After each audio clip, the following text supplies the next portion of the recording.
El olor a cuero nuevo es algo que nunca voy a olvidar. Se supone que es el olor del éxito, del progreso, de un nuevo comienzo. Pero ahora, cada vez que paso cerca de un concesionario, ese aroma me revuelve el estómago. Me recuerda a la mirada de Mateo, a sus manos perfectamente cuidadas y a la forma en que mi esposa, Elena, empezó a morderse el labio inferior cada vez que mencionábamos el maldito coche nuevo. Todo empezó un martes de lluvia gris en Madrid.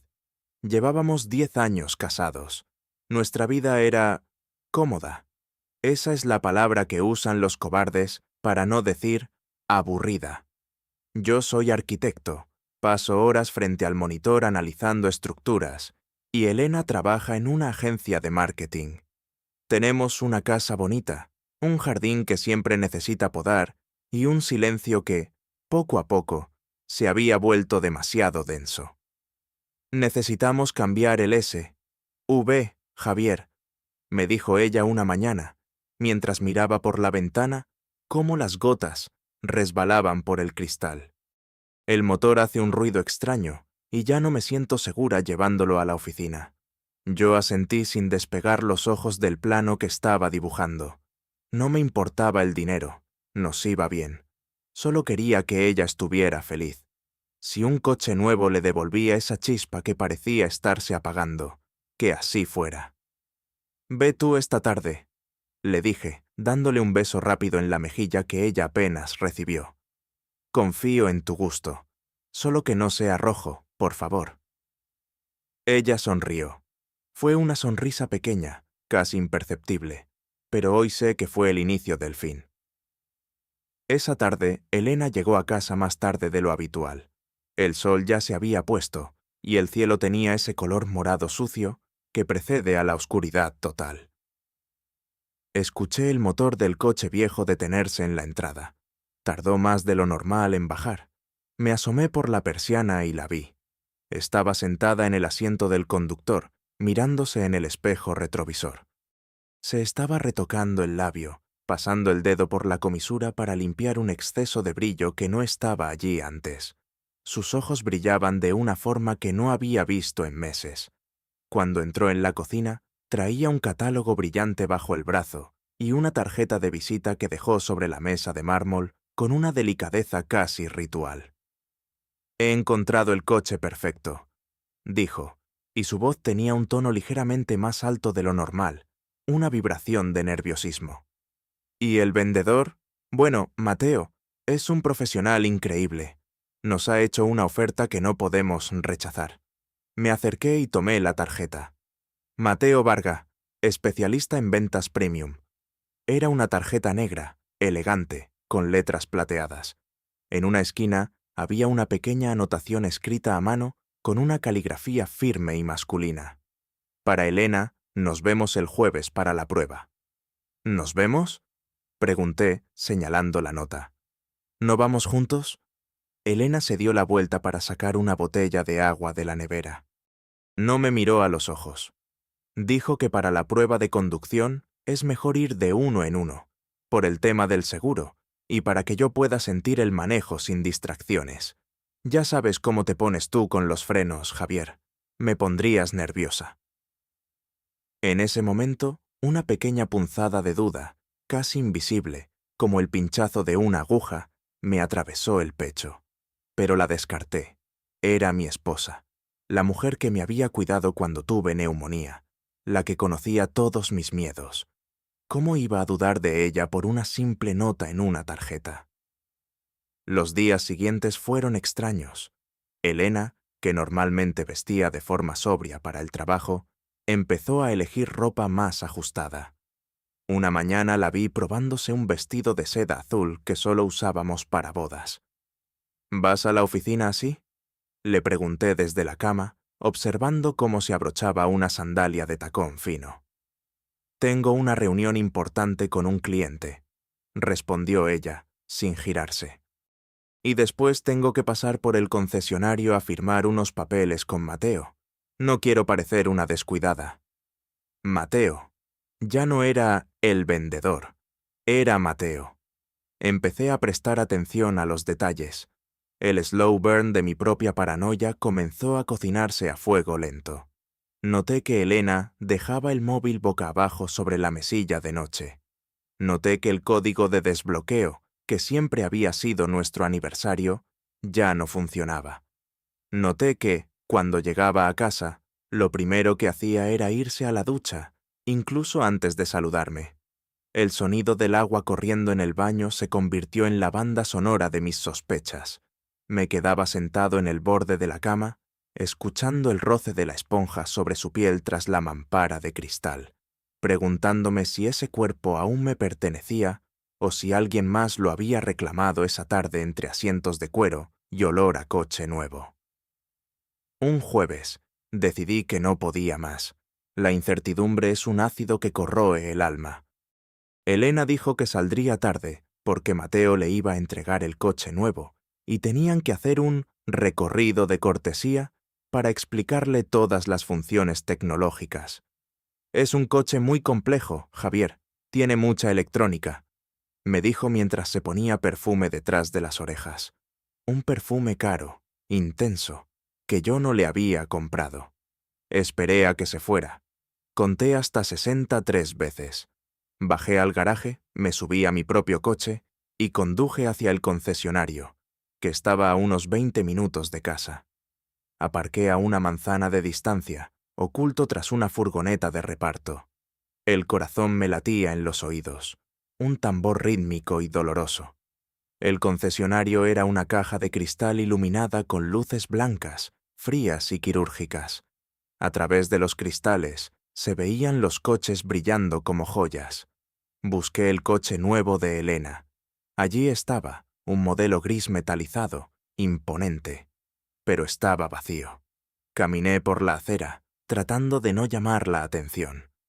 Vi la oficina de ventas al fondo, una pecera de cristal con persianas entreabiertas.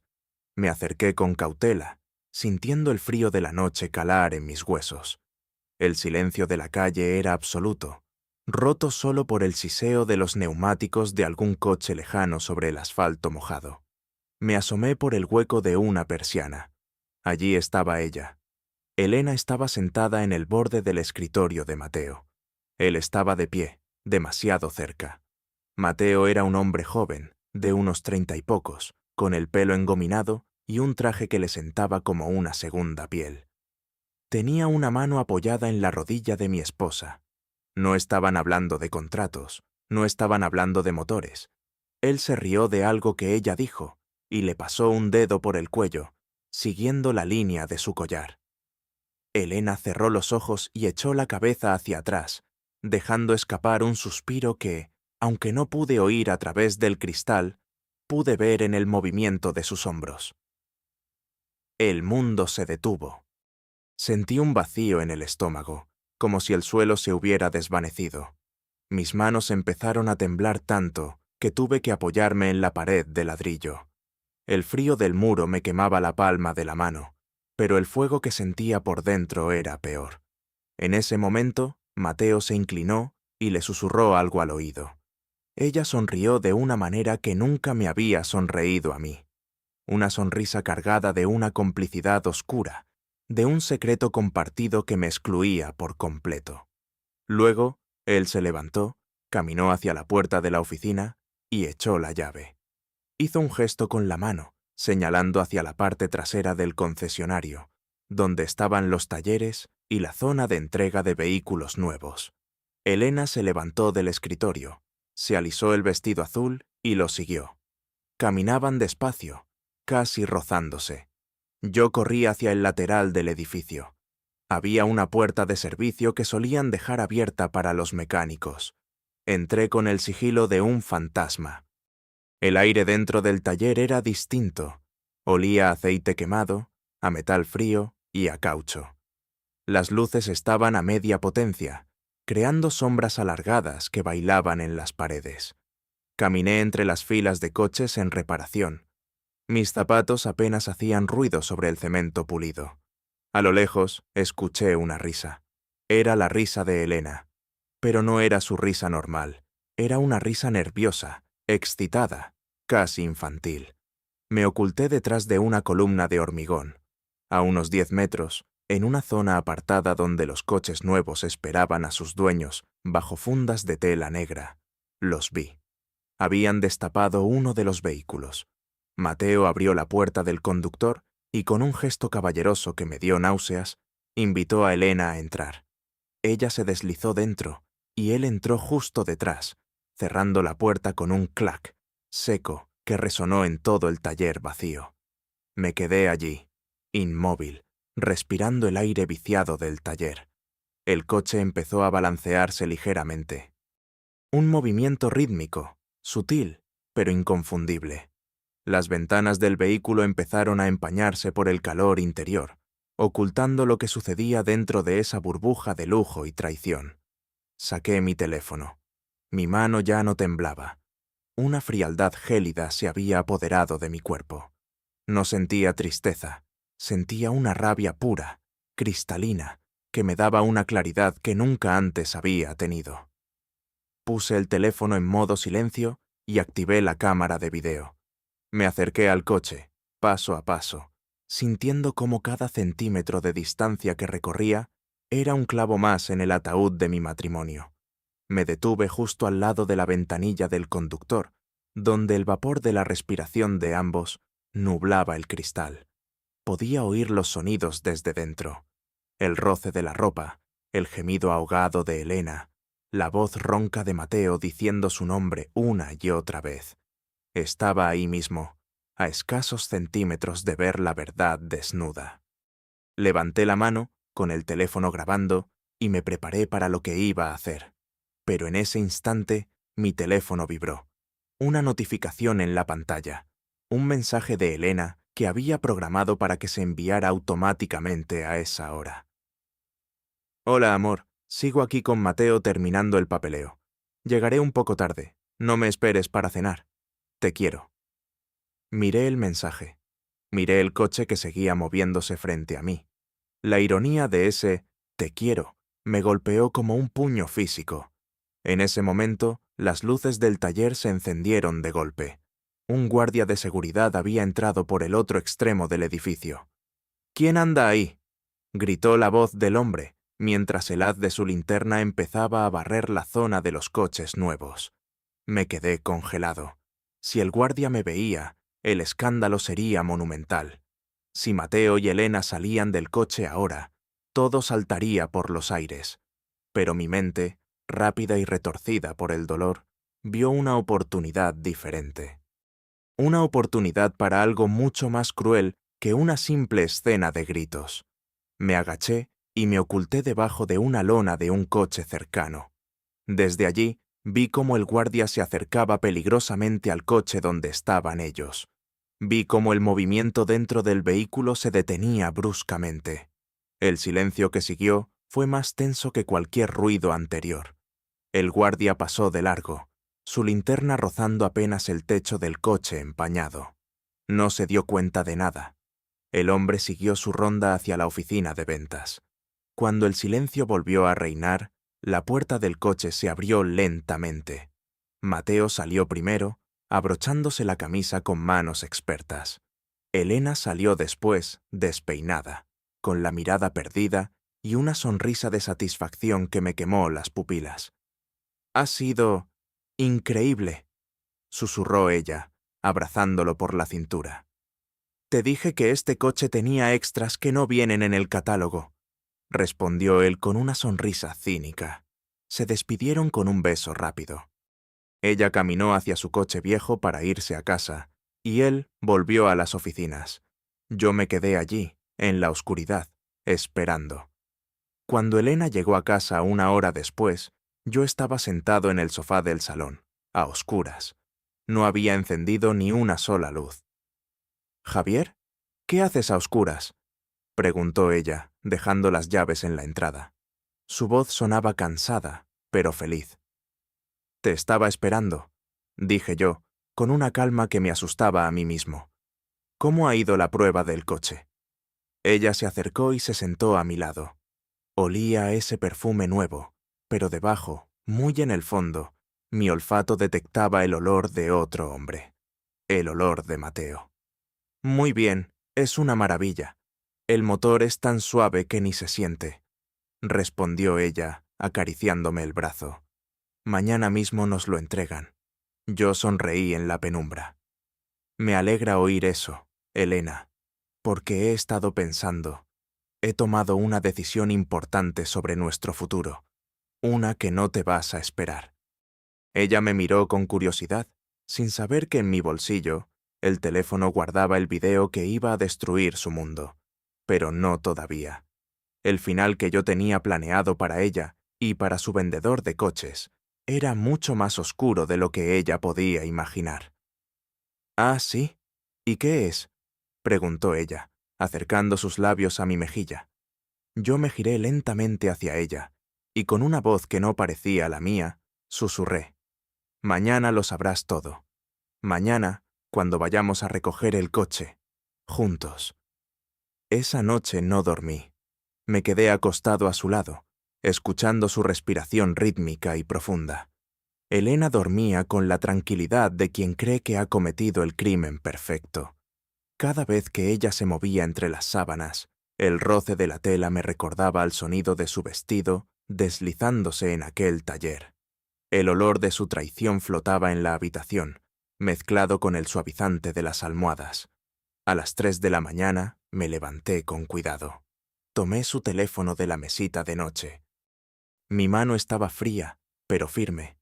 Gracias a que la vi desbloquearlo semanas atrás desde lejos, conocía el nuevo patrón. Entré en su galería. No había fotos con él, era demasiado lista para eso.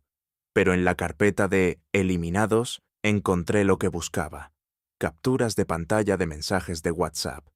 «No puedo dejar de pensar en lo que hicimos en el asiento trasero ayer», decía uno de Mateo. «Yo tampoco, mi marido no tiene ni idea. Es tan predecible que duele», respondía ella. Esa frase, «es tan predecible que duele», se clavó en mi cerebro como un clavo ardiendo. Mi propia esposa me despreciaba por mi lealtad. Guardé el video que yo mismo había grabado en una carpeta en la nube y borré cualquier rastro de mi actividad en su teléfono. Volví a la cama y esperé al amanecer, mirando cómo la luz gris de la mañana empezaba a filtrar por las persianas. «Buenos días, amor», dijo Elena al despertar, estirándose con una energía que no tenía desde hacía años. «Hoy es el gran día. Por fin tendremos el coche». «Sí», respondí yo, forzando una sonrisa que me tensó todos los músculos de la cara. «El gran día». Desayunamos en silencio.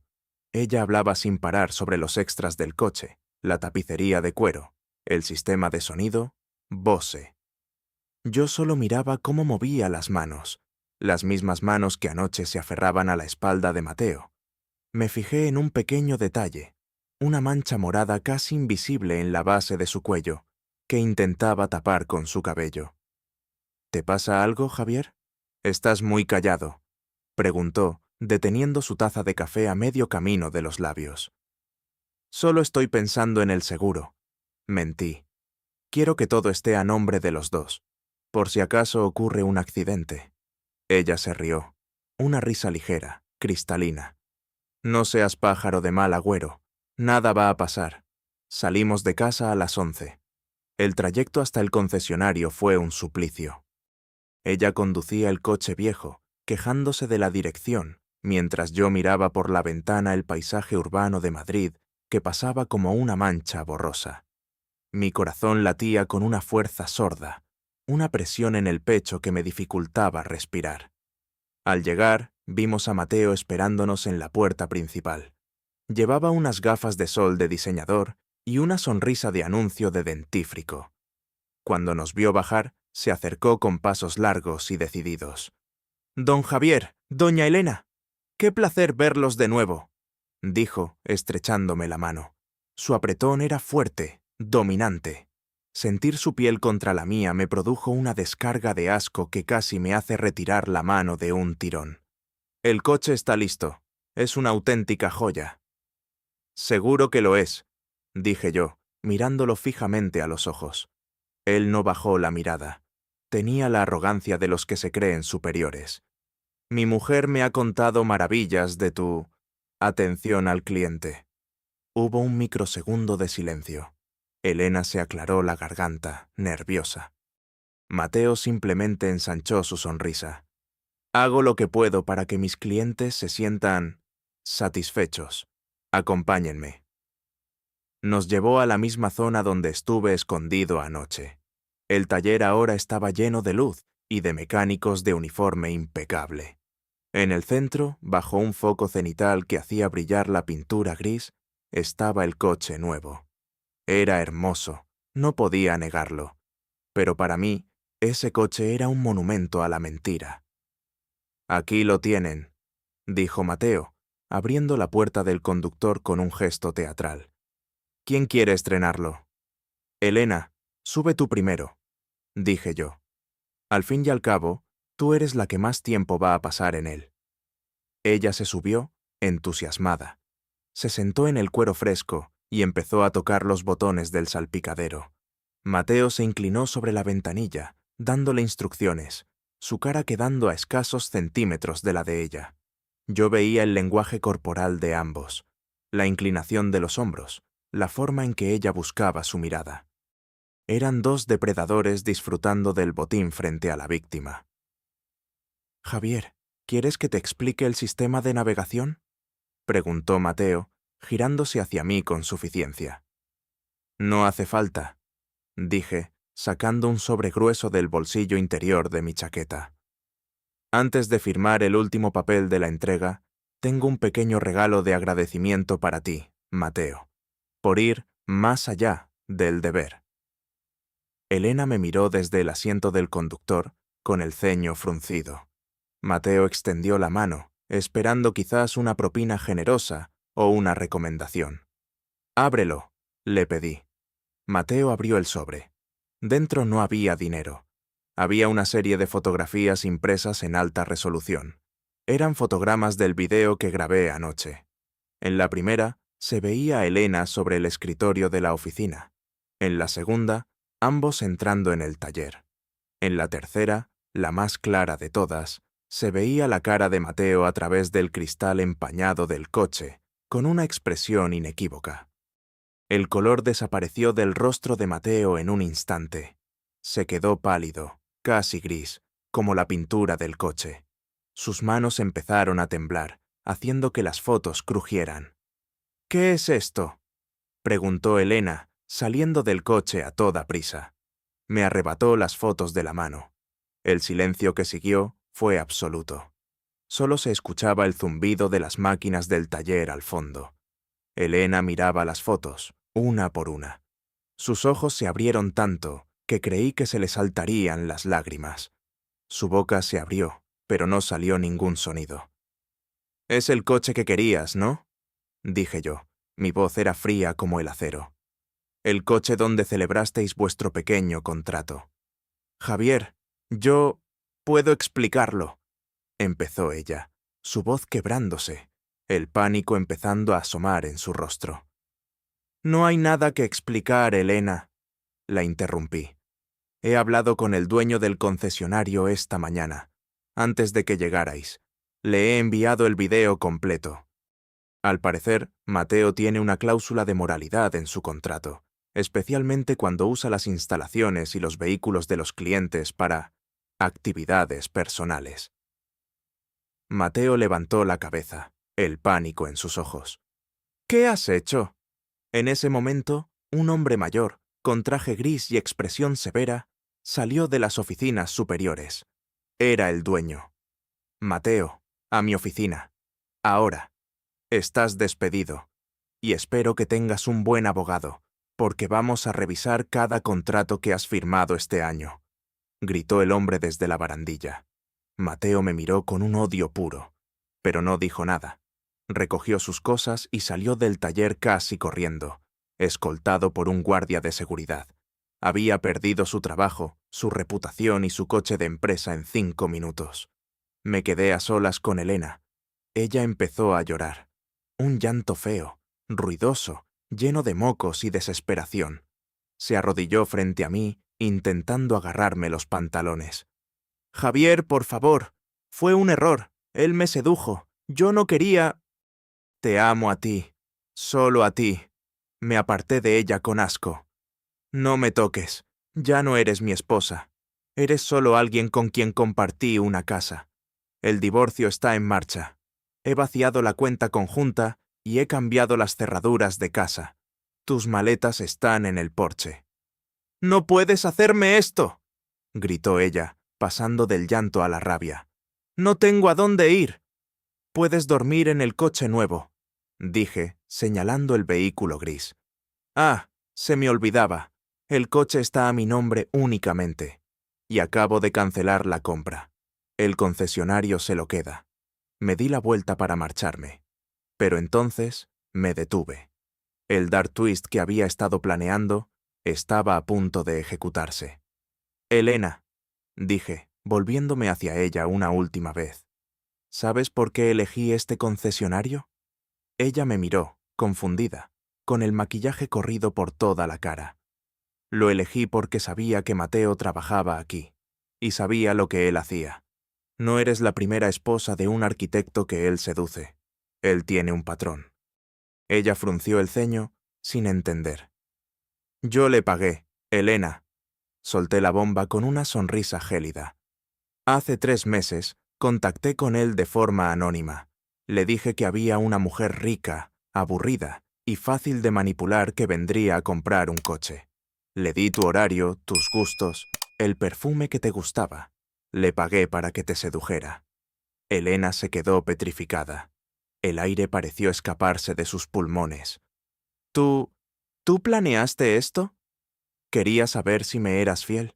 Quería una excusa para dejarte sin que te llevaras la mitad de mi patrimonio en un divorcio por diferencias irreconciliables. Ahora tengo pruebas de adulterio, abandono de hogar y una humillación pública que te impedirá pedirme nada. Me acerqué a su oído y le susurré. No eres tú la que me dejó de amar, Elena. Soy yo el que dejó de necesitarte hace mucho tiempo. Solo necesitaba una forma elegante de sacarte de mi vida, como a la basura. Me puse las gafas de sol y caminé hacia la salida. La dejé allí, tirada en el suelo de cemento frío del taller, rodeada de mecánicos que cuchicheaban y fotos de su propia infamia esparcidas por el suelo. Mientras salía a la calle, el sol de Madrid me golpeó en la cara. Respiré hondo. El aire ya no olía a cuero nuevo ni a traición. Olía a libertad. Y lo mejor de todo es que, por primera vez en 10 años, el silencio ya no era aburrido. Era perfecto. Entré en mi viejo coche, arranqué el motor y me alejé sin mirar atrás. En el asiento del copiloto, mi teléfono vibró con un mensaje de mi abogado. Todo listo para la firma. Mañana serás un hombre libre y rico. Sonreí. A veces, para construir algo nuevo, primero tienes que demoler la estructura vieja y asegurarte de que los escombros no te toquen al caer.